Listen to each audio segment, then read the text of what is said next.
what is up, y'all? It's Sonia. It's Genevieve. And Teresa. Bringing you fresh and zesty content for your education and enjoyment. In this episode, we're going to be updating you guys on the COVID-19 order in Michigan. So we're going to look at the numbers before doing a quick recap and then discussing the current order before finishing off with an update on the MRLA lawsuit. But before we do that, let's introduce our friend and soon-to-be politician, Mario. Hey guys, it's a pleasure to finally be on the podcast after many episodes, and it's a pleasure to finally be here to spill my thoughts about the current events. Awesome. Yep. We are glad to have you here. That's for sure. Yep, we're happy to have you here. So to go into this podcast, we're first going to recap on the numbers. So as of December 26th, there are 508,171 cases of coronavirus, and 12,406 of those cases becoming deaths in Michigan, according to the New York Times interactive map. According to the Detroit Free Press, as of December 18th, since they update their recovery numbers weekly, approximately 284,731 people have recovered. And Teresa's going to go into the recap of some of the issues and events.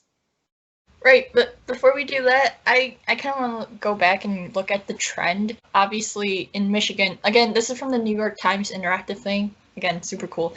But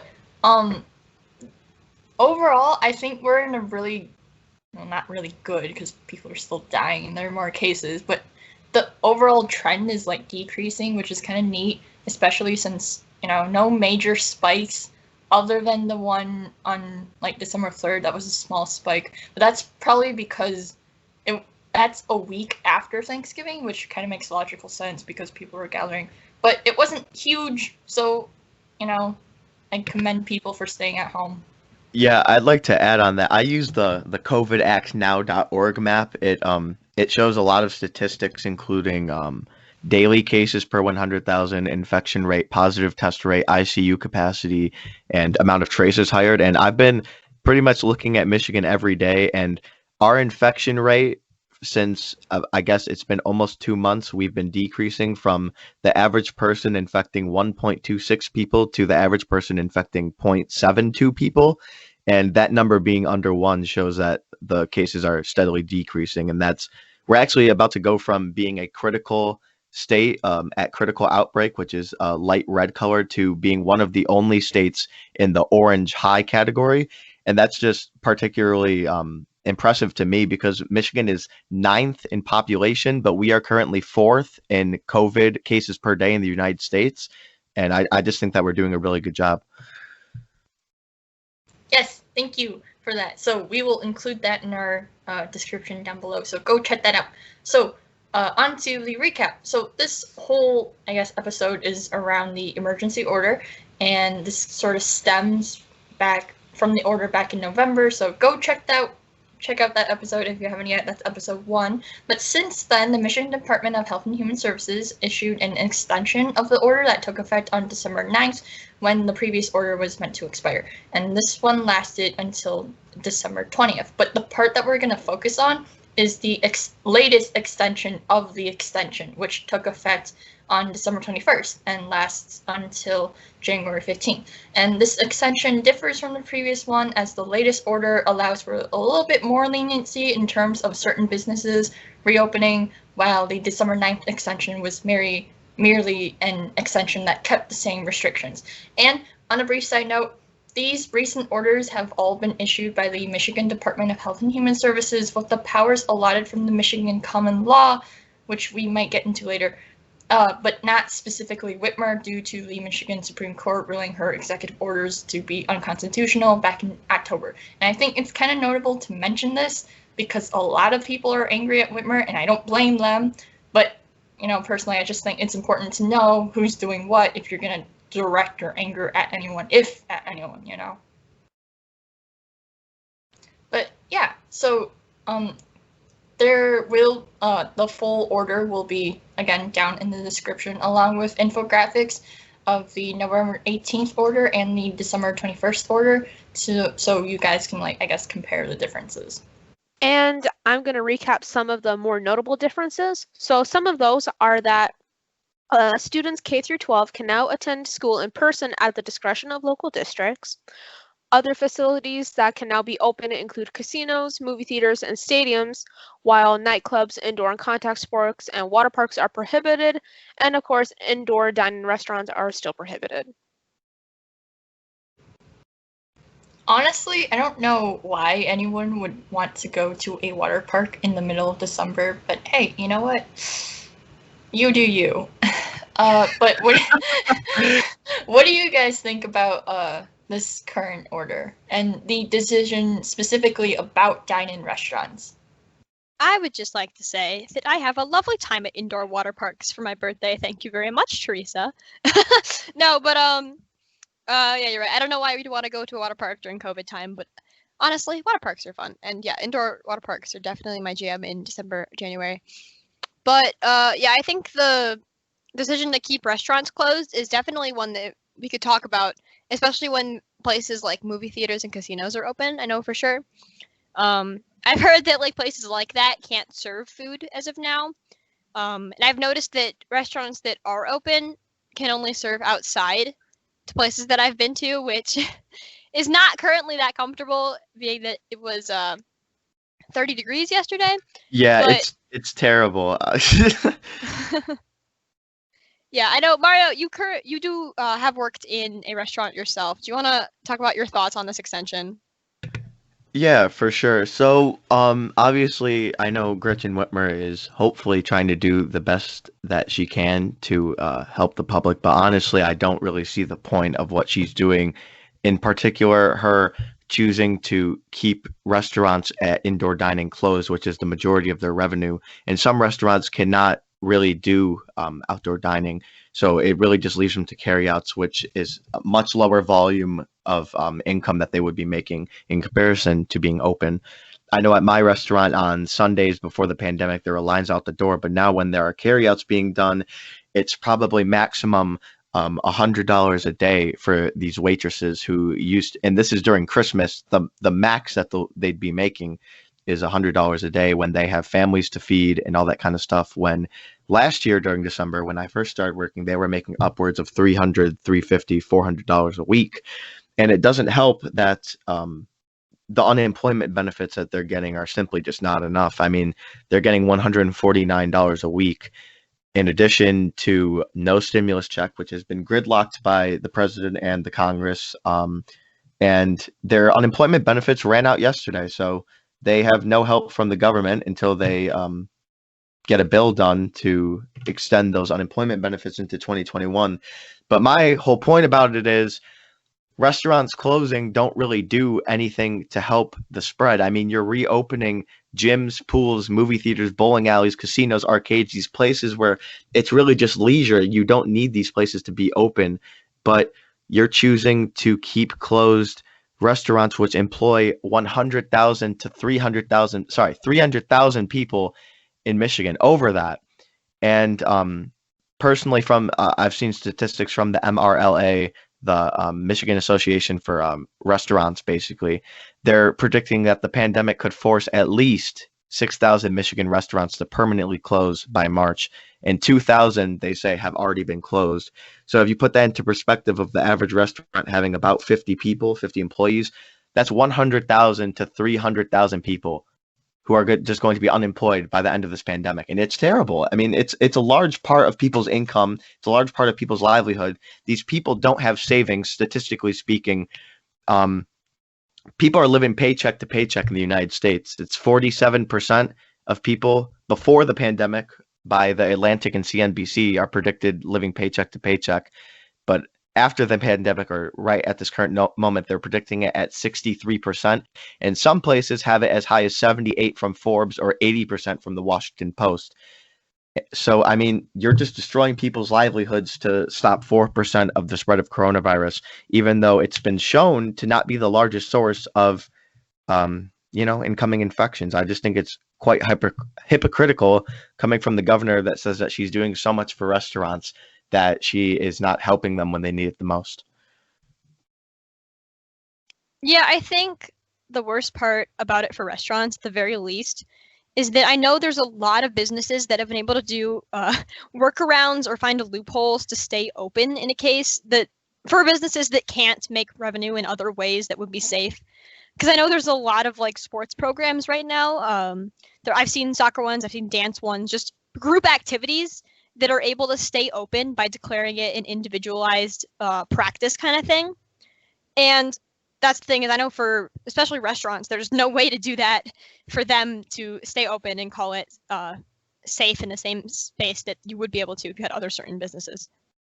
And I'm glad you brought up the point with the carryout, because we've talked before on the first episode that restaurants can adapt, and they had time to adapt to a carryout system, but I guess it's the volume of orders really matters as well.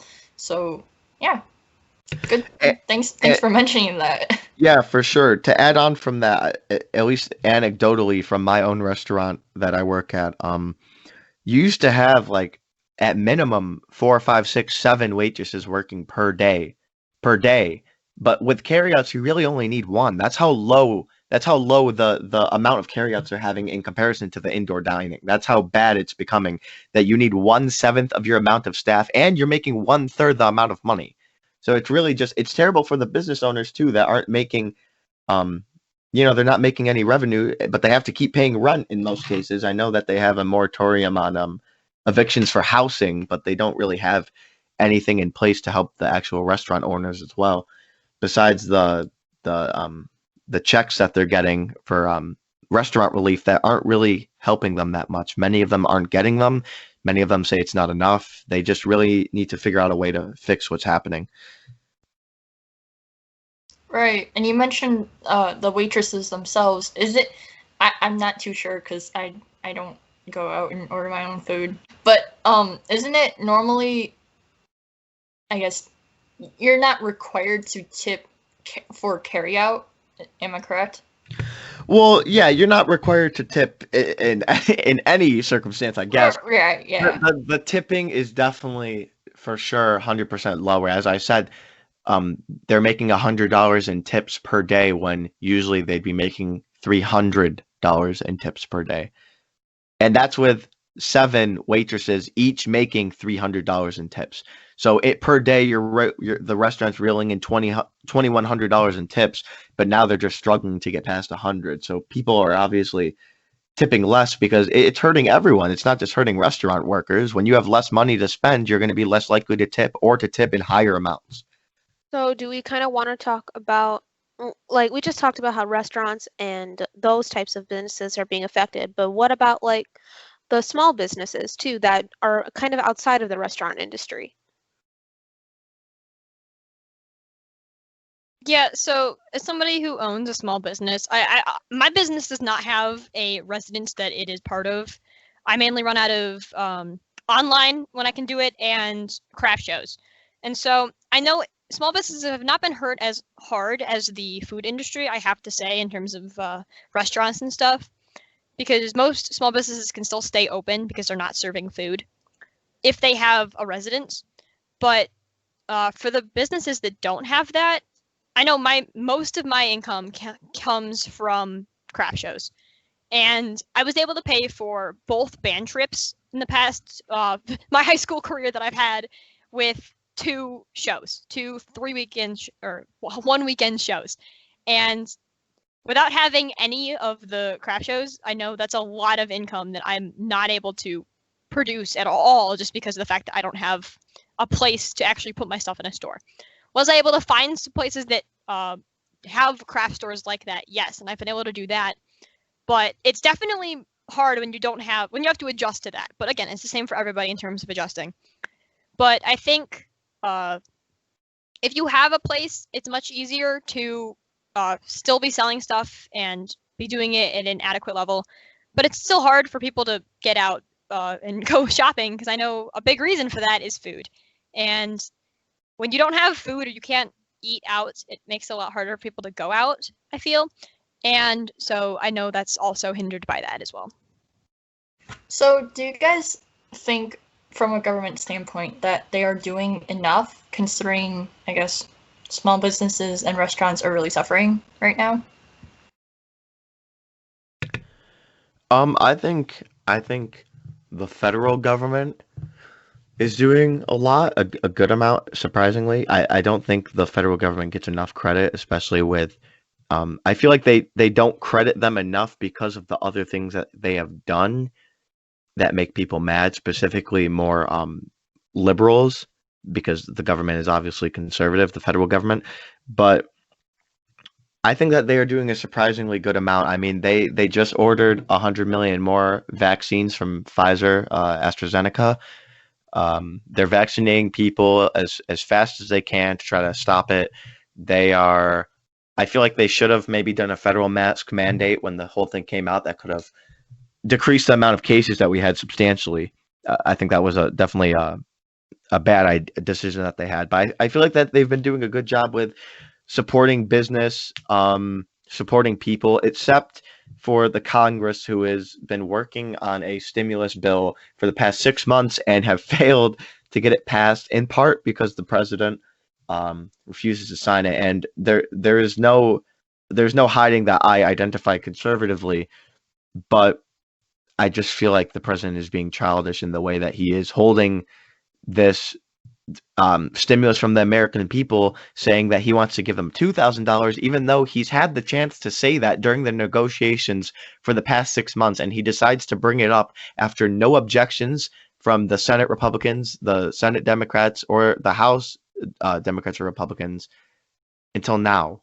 Like I just don't understand what kind of politics he's playing. I don't know.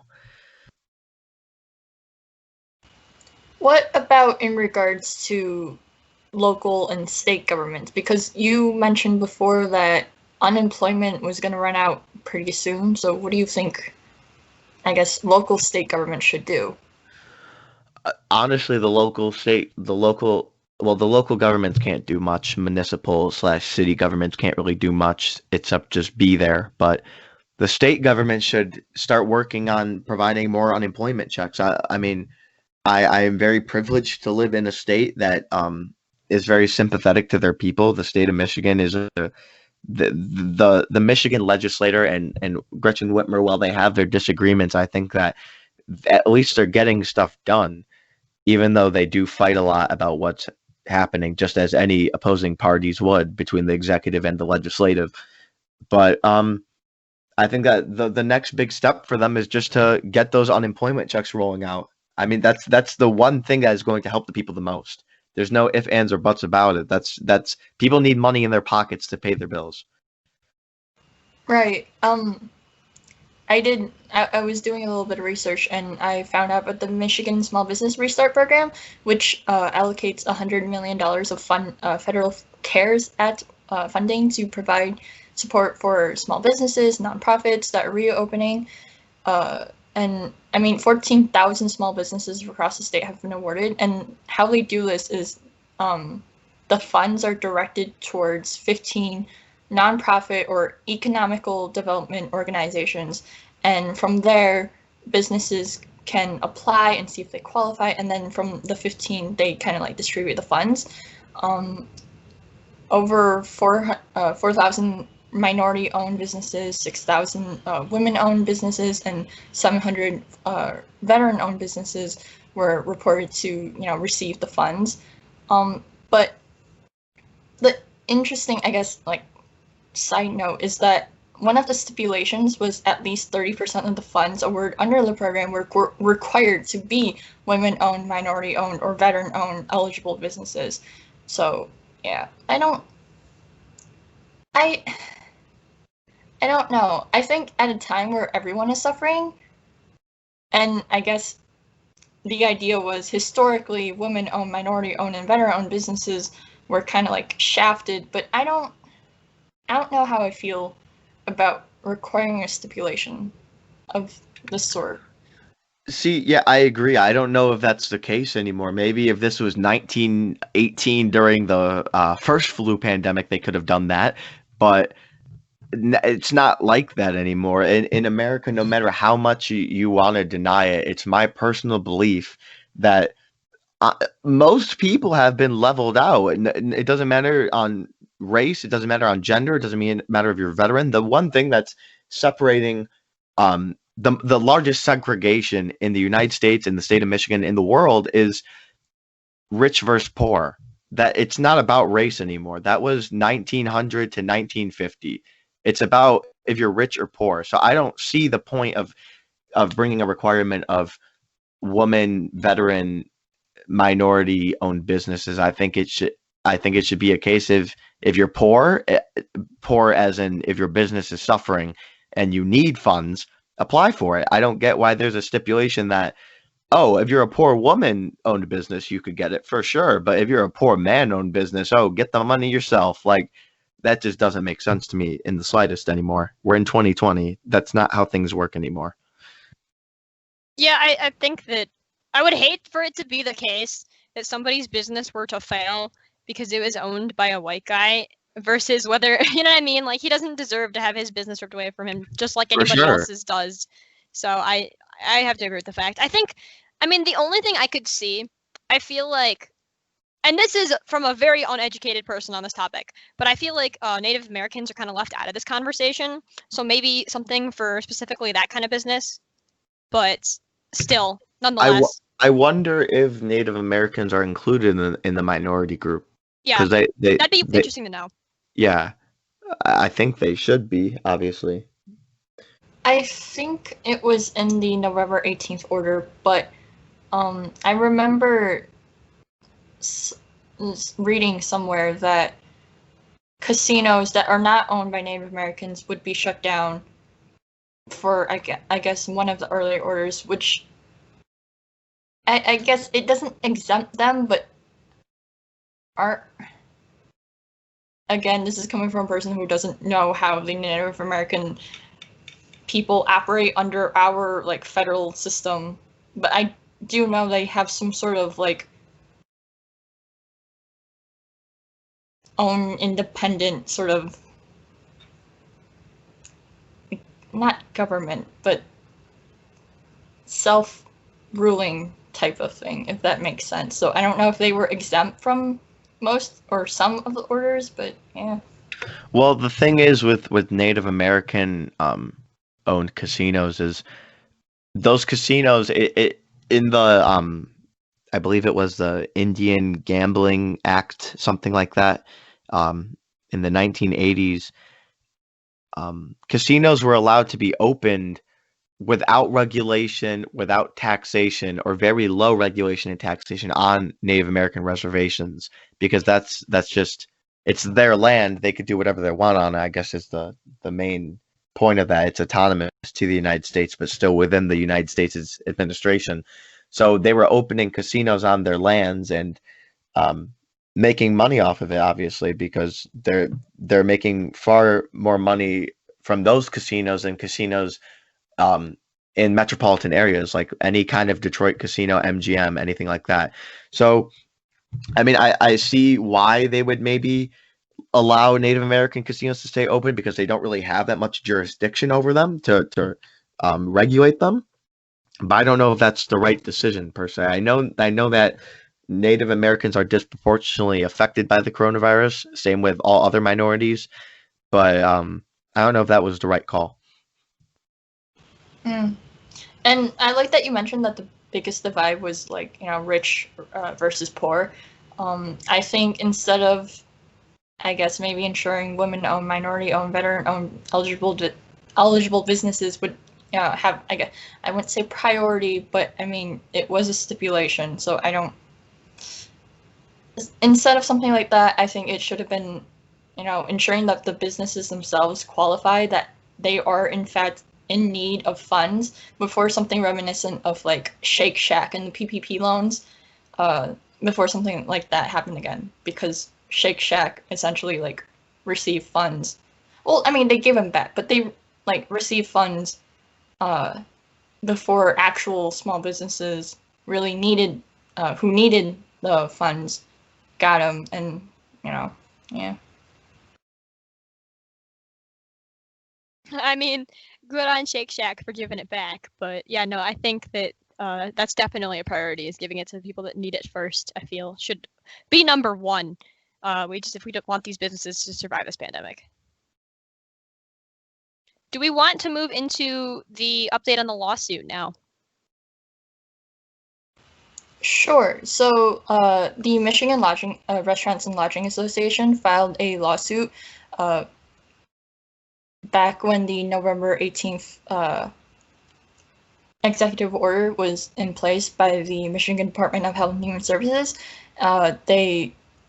So the presiding judge, Paul Maloney, ruled against the MRLA and refused to block the order, despite the association claiming that they were treated unfairly compared to services like gyms or salons. Maloney responded that this was because patrons can, attend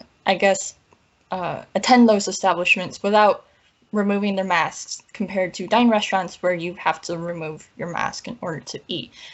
But interesting thing to note was that Maloney also points out that while the order may not violate federal law, he has yet to determine whether it's constitutional or not with the Michigan Constitution. And this really all centers around Michigan common law, Chapter 333, Section 2253, Article 1. I really hope I'm citing that correctly. But it essentially gives the director of the Michigan Department of Health and Human Services the power to prohibit public gatherings and put in place additional procedures for the sake of public health. But Maloney was set for a hearing on December 17th to determine if he would send certifying questions about this specific law and whether or not it's constitutional to the Supreme Court, but I have yet to find out anything else since then. Yeah, I think it's definitely just an interesting times in terms of like what orders are still being put out, because we're almost reaching about almost a year of COVID. Like we're a couple months out, but it's interesting to see like what we still have to be doing in terms of health and safety and what has been mandated and what's what we're still trying to do with it. So Mario, as a restaurant worker yourself, what do you think about this ruling?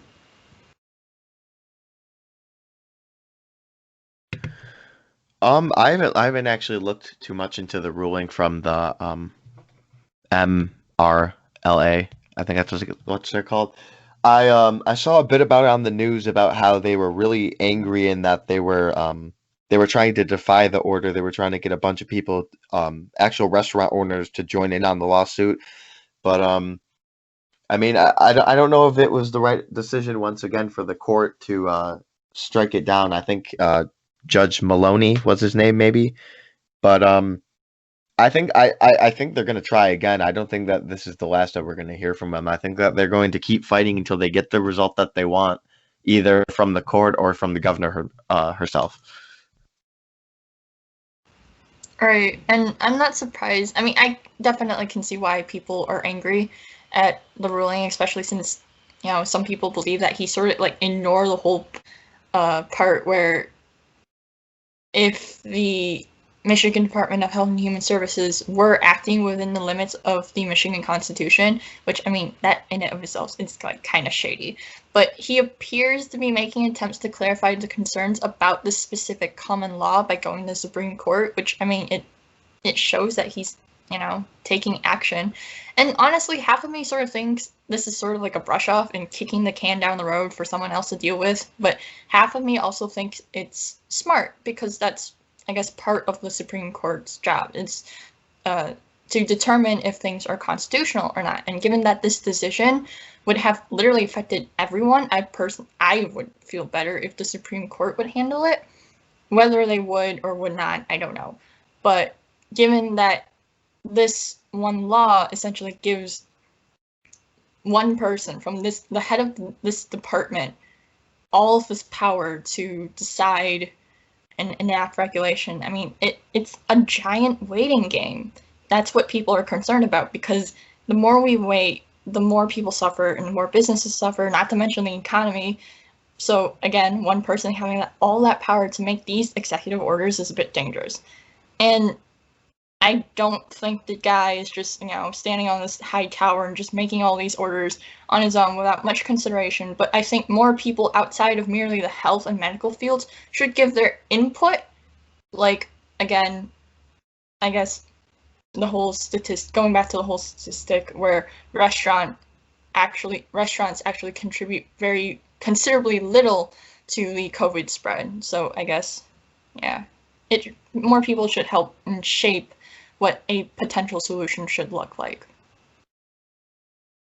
Yeah, for sure. I think that they need to, when looking at the solution, they really gotta get some better statistics. I don't know what they're looking at, but when you're trying to curb the spread of a pandemic, but you're allowing restaurants that make up less than 4% of the spread to be closed, but you're letting places like schools. We've all been in school. We know how there's no way that it's going to be safer than a restaurant, and you're allowing them to be open, and things like casinos and bowling alleys and all of this stuff. And the main point that people raise is, well, you take your mask off in a restaurant to eat. Okay, yeah, you do, but that even with the mask being taken off, it still contributes to less than 4%. So that doesn't change. That's the most common rebuttal to that argument, but it doesn't make sense when you're looking at the circumstances and the statistics associated with it. I'm glad you mentioned school too, because I feel like that brings up the point that kids in school also have to eat. I know that a lot of elementary schools are doing like a half-day program so they can avoid that, but even still, most of them are elementary school students, and they're not the most sanitary beings in the world anyway. So when you just look at stuff like that, and I would love to see, again, more statistics of what is a much larger than 4% factor of where the spread of the virus is coming from, and how you can truly prioritize what is what and what has to be done to try and stop the spread as much as possible. Yeah, and even when you're problem solving in general, you should have like a group of people that are from different backgrounds, and like we have the health officials right now that are helping solve everything, like the Michigan Department of Health and Human Services. Like we have all those people, but we should also get like some business people and restaurant owners, so that way like it's whatever decision that ends up being made is more well-rounded and actually benefits a majority of the people rather than minority. That's a great point. I completely agree. All right, then. On that note, thank you for listening, and don't forget to give us a like and subscribe for future content. If you are in the state of Michigan, what are your thoughts on this extension? If for those of you not in Michigan, what has your state been doing? Let us know in the comments down below. Special thanks to those who interact with us through Insta and social media as well. We do really appreciate the feedback and the input. I would also like to thank Mario for joining us today, especially to talk about all these political topics. We really appreciate the statistics you've thrown in here and the input. So thank you. For sure. Thank you for having me. It was a really fruitful discussion. Also, be sure to let us know what other new ideas or topics that you want to see on the show. Thank you for hanging out with us, and be on the lookout for more zesty content in the near future.